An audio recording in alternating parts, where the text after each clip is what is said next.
안녕하세요 여러분, 반갑습니다. 누구나 이해하시기 쉽게 기업에 대한 정보를 제공해드리고 있는 대기업 김아지 멘토입니다. 오늘 아티스트 유나이티드 같이 한번 살펴보겠습니다. 자, 원래는 여러분들 와이드 플래닛이었죠. 그래서 저도 사실 아직까진 입에 좀 잘 배지 않았어요. 그래서 아마 오늘 영상에서 제가 좀 이 아티스트 유나이티드 요 사명을 조금 실수를 할 수도 있습니다. 어찌되었건 이 와이드 플래닛에서 사명을 변경을 했고요. 자, 이제 그 이후에 대한 뭐 그런 부분들, 우리가 어떤 것들을 기대를 해볼 수 있을까, 뭐 이런 부분에 대해서 오늘 영상에서 말씀을 나눠볼 겁니다. 자, 그리고 아마 우리 많은 분들께서 잘 이제는 알고 계시겠지만, 기존의 이 와이더 플래닛이라는 기업 자체가 광고를 통한 주력 사업으로 영위를 했었던 그런 기업이었는데, 지금까지 이 광고 업계의 업황 자체가 굉장히 많이 좀 부진했었습니다.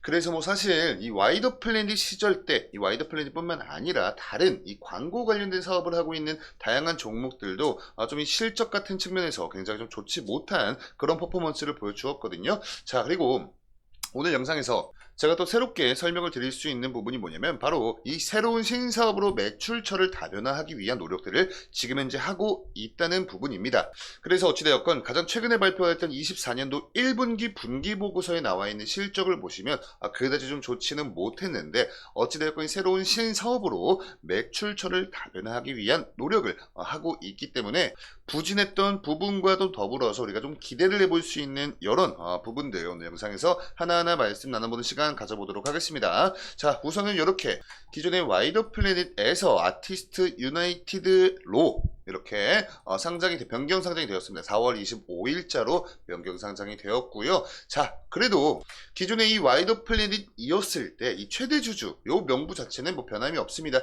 여전히 우리 이정재 씨와 정우성 씨의 이름을 우리가 확인을 할 수가 있죠. 자, 그리고 어찌됐든 우리가 이 분기 보고서를 이렇게 3개월에 한 번씩 꼭 훑어봐야 하는 이유 자체가 바로 실적을 확인을 하기 위함이죠. 이 기업이, 내가 투자를 하고 있는 이 기업이 정말 돈을 잘 벌었나, 그리고 이익은 얼마나 남겼나, 이 부분 우리가 모르면서 투자를 할 수는 없잖아요. 자, 그래서 어찌되었건 자, 이렇게 24년도 1분기 실적 올라왔습니다. 그리고 23년도 1분기와 같이 한번 좀 비교를 해 볼게요.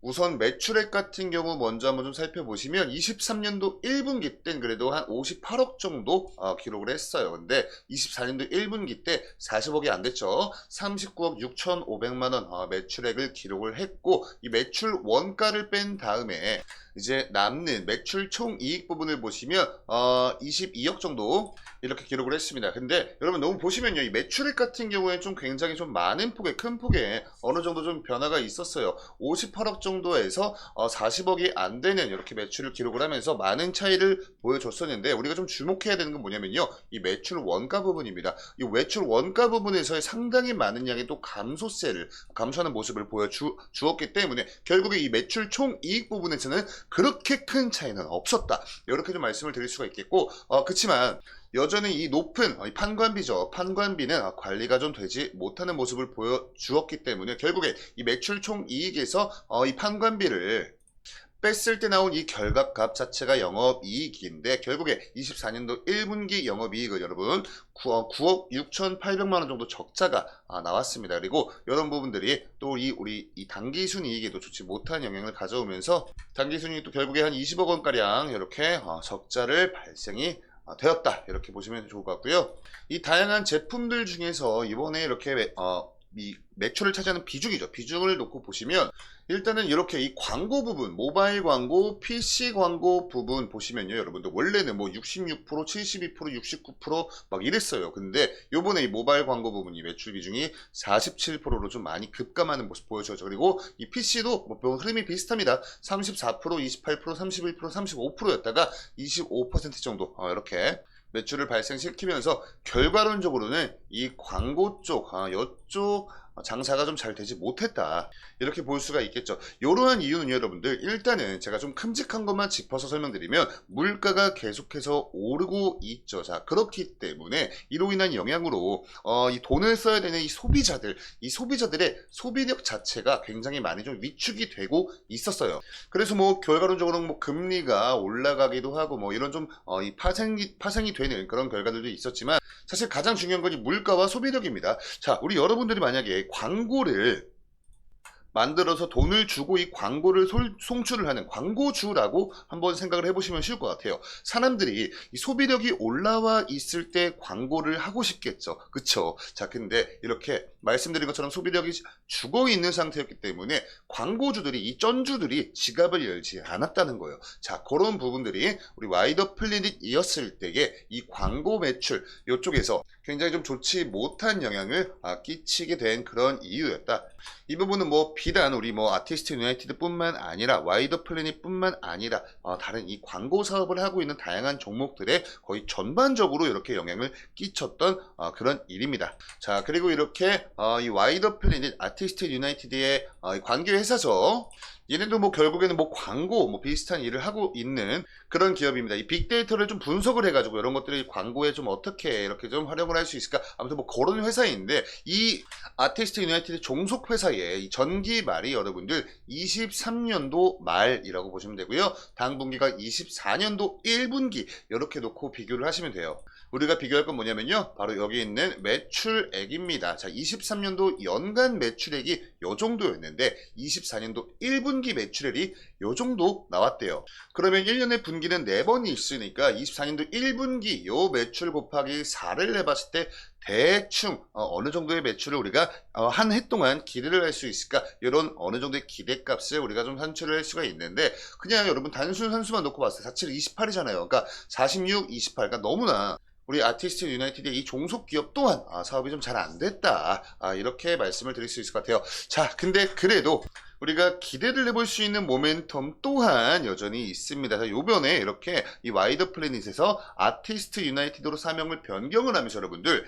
콘텐츠 사업을 추진을 하겠다라고 이렇게 밝혔거든요. 그러니까 기존에 이 와이더 플래닛이 영위를 하고 있었던 이 광고 사업과 더불어서 콘텐츠 사업 이렇게 가겠다, 뭐 요거죠. 그리고 동시에 제가 이 와이더 플래닛 시절 때 여러분께 좀 저의 이 인사이트를 공유를 해드렸던 부분이 뭐였냐면, 지금 이제 정우성 씨와 이정재 씨가 이 아티스트 컴퍼니라는 소속사도 운영을 하고 있거든요. 근데 이 아티스트 컴퍼니 안에 뭐 다양한 연예인분들이 계시지만 그 중에서도 이분들의 직업이 대부분 다 배우라는 점이 저는 좀 주목을 할 수 있는 그런 부분이었다. 그러니까 배우들로 이루어진 요 소속사 있죠. 소속사도 지금 이제 정우성 씨와 이정재 씨가 운영을 하고 있으면서 동시에 레몽레인이라는 이 콘텐츠를 제작하는 그런 기업입니다. 여기에도 투자를 진행을 했어요. 그래서 이 광고와 이 배우들이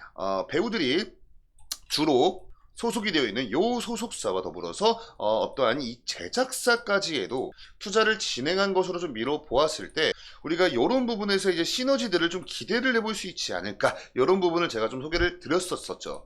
근데 이제 그러한 좀 본격적인 움직임이 이제 하나둘 나오고 있는 겁니다. 이 아티스트 유나이티드로 사명을 변경하면서 동시에 콘텐츠 사업까지도 추진을 하겠다. 자, 이러면서 여러분들 실제로 아티스트 유나이티드의 이 사내 이사죠. 이사로도 이렇게 이제는 이름을 올리기 시작했습니다. 자, 그리고 이 부분을 보시면 돼요. 이 아티스트 유나이티드 이쪽에 사업 목적이 실제로 추가가 됐습니다. 자, 이 부분을 보시면 되는데, 영화, 드라마, 기타 영상물 제작업 및 제작 대행업, 뭐 연예 기획 사업, 매니지먼트 사업, 뭐 극장용 상업 영화 뭐 등등등 블라블라 해가지고 이제는 더 이상 이 아티스트 유나이티드가 광고만 진행을 하는 그런 회사가 아니라 이제 이 연예계 쪽 사업도 영위를 할 것이다 라는 부분을 우리가 확인을 할 수가 있습니다. 자, 요게 아까 제가 영상 오프닝에서 설명을 드렸었던 신사업을 통한 매출처 다변화,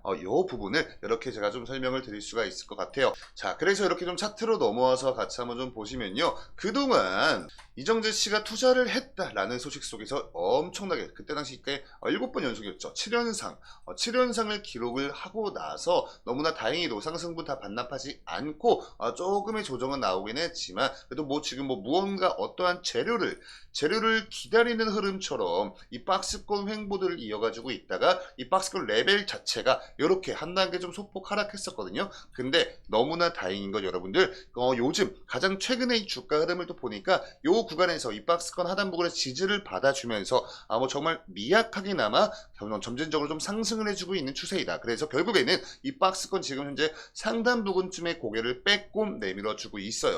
그래서 아마 좀 굉장히 높은 확률로 이번에 이 새로운 사업 목적을 추가를 했죠. 그리고 우리가 진짜 눈으로 확인할 수 있는 어떠한 성과를 이 우리 아티스트 유나이티드가 보여만 준다면 지금 이제 기다리는 이 흐름이 아니라 이제 다시 뚫고 올라가주는 흐름 나와주는 모습 이렇게 나와줄 가능성이 굉장히 높고, 또 우리 뭐 이정재 씨 관련해서 여러 가지 이슈가 있습니다. 뭐 대표적으로 오징어 게임 있죠. 오징어 게임. 근데 이 오징어 게임이 여러분들 연 말쯤에 이제 뭐 좀 공개가 될 확률이 굉장히 높아요. 그렇기 때문에 이 부분은 좀 아직까지 좀 시간이 좀 있지만 오징어 게임과 뭐 더불어서 뭐 스타워즈 뭐 등등등 뭐 굉장히 좀 다양한 이슈들이 있는데, 어찌됐든 이런 부분들이 이제 좀 이 주가의 변동성을 가져다 줄 수 있는 그런 요소로 작용을 할 확률이 굉장히 높다. 그리고 지금의 이 주가의 이 흐름 자체는 이 굉장히 다양히 많은 이 재료 중에 어떠한 재료가 정말 딱 우리가 확인을 할 수 있을 만큼 가시화가 될 것이냐, 그게 이제 좀 문제인데, 이 부분은 뭐 아무도 알 수 없는 그런 영역이기 때문에 우선은 단기적인 관점에서 여러분들 이 박스권 상단부 돌파를 해주는지 아니면 다시 여기서 저항에 밀려서 다시 이 박스권으로 들어오는지, 이런 흐름들을 일단은 단기적인 관점에서 체크를 해 가시면서 투자를 하신다면 보다 더 안전한 투자를 하실 수 있지 않을까, 이렇게 좀 생각을 하면서 오늘 영상을 마치도록 하겠습니다. 오늘 영상의 내용이 여러분께 도움 되셨으면 영상에 좋아요 버튼 한 번씩 부탁드리면서 저는 다음에 인사드릴게요. 감사합니다.